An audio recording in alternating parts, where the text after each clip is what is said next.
여러분 상상해 보세요. 지금 당장 여러분 앞에 김이 모락모락 나는 새빨간 떡볶이가 놓여 있습니다. 그런데 이 떡볶이가 원래는 왕들만 먹던 귀한 보양식이었고 지금처럼 매워진 건 불과 70년도 안 됐다는 사실 알고 계셨나요? 심지어 우리가 겨울이면 찾는 그 노란 붕어빵의 조상이 원래는 귀족들이 먹던 도미였다면 믿어지시겠습니까?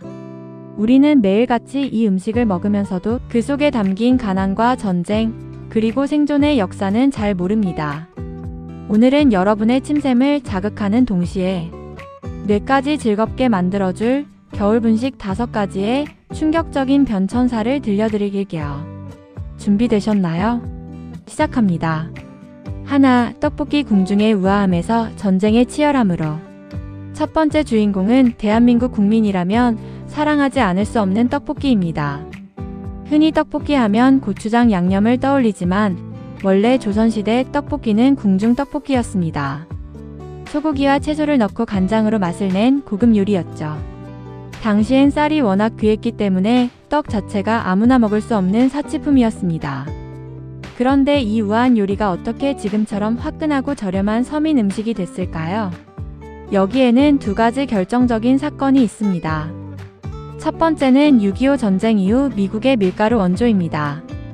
쌀이 없던 시절 사람들은 원조받은 밀가루로 밀떡을 만들기 시작했죠. 두 번째 결정타는 바로 1953년 신당동 떡볶이의 시조 마봉님 할머니의 실수였습니다. 할머니가 짜장면을 드시다가 실수로 떡을 춘장에 빠뜨렸는데 그 맛이 의외로 괜찮았던 거죠. 여기서 힌트를 얻어 고추장과 춘장을 섞은 지금의 빨간 떡볶이가 탄생하게 된 겁니다. 그러니까 우리가 먹는 매운 떡볶이는 사실 전쟁과 가난이라는 척박한 땅에서 피어난 우연의 산물이었던 셈입니다. 둘, 오뎅, 일본의 기술과 한국의 정서가 만나다. 찬바람 불 때 생각나는 뜨끈한 국물, 바로 오뎅입니다. 사실 정확한 명칭은 어묵이죠. 어묵의 유래를 거슬러 올라가면 일본의 가마부코가 나옵니다. 19세기 말 부산항을 통해 일본의 어묵 제조 기술이 들어오면서 우리나라에서도 어묵이 만들어지기 시작했습니다. 하지만 한국의 오뎅은 일본과는 조금 다르게 진화했습니다. 일본의 오뎅이 재료 하나하나의 맛을 살리는 요리에 가깝다면 한국의 오뎅은 국물이 주인공입니다. 1960에서 70년대 팍팍한 삶을 살던 노동자들에게 퇴근길 길거리 포장마차에서 공짜로 리필해주던 뜨거운 오뎅. 국물은 단순한 음식이 아니라 위로 그 자체였습니다. 재미있는 사실 하나 더. 어묵의 모양이 왜 이렇게 얇아졌을까요? 생선살 함량을 줄이고 밀가루를 섞어 양을 늘리다 보니 최대한 얇게 펴서 튀겨야만 맛있게 느껴졌기 때문입니다. 가난했던 시절 한 점이라도 더 많은 사람이 나누어 먹기 위한 눈물겨운 경제학이 이 얇은 어묵 한 장에 담겨 있는 거죠. 셋, 붕어빵 도미가 되고 싶었던 밀가루의 꿈. 겨울의 전령사 붕어빵을 빼놓을 수 없죠. 붕어빵의 조상은 일본의 타야키 즉 도미빵입니다. 일본에서 도미는 백어의 왕이라 불리는 아주 비싼 생선이었습니다. 서민들은 진짜 도미를 먹을 수 없으니 빵이라도 도미 모양으로 구워 먹으며 대리 만족을 느꼈던 겁니다. 이게 1930년대 한국으로 건너오면서 한국인들에게 더 친숙한 붕어 모양으로 바뀌게 됩니다.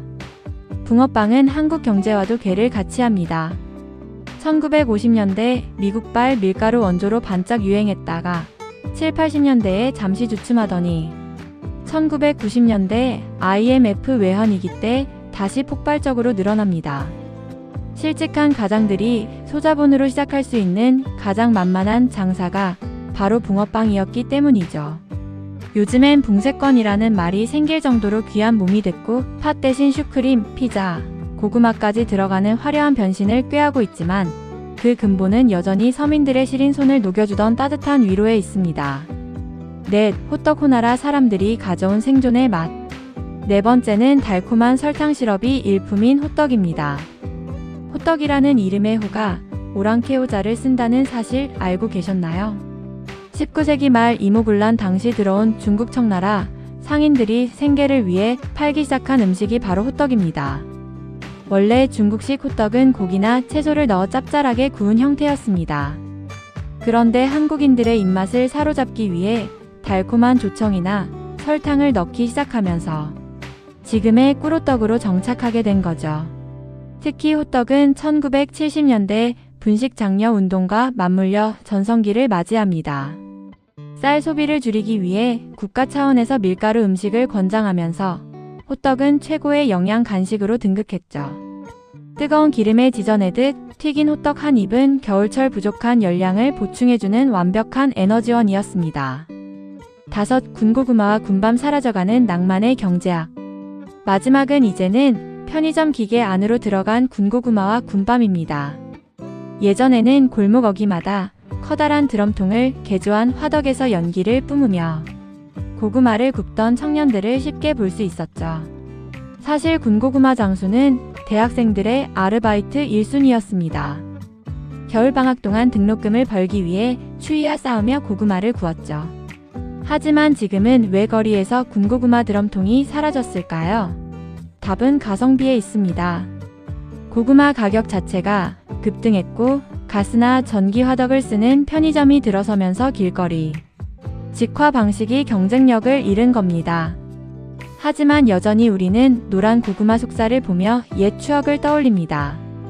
그것은 음식이 가진 맛뿐만 아니라 그 시절 우리가 나누었던 따뜻한 정 때문일지도 모릅니다.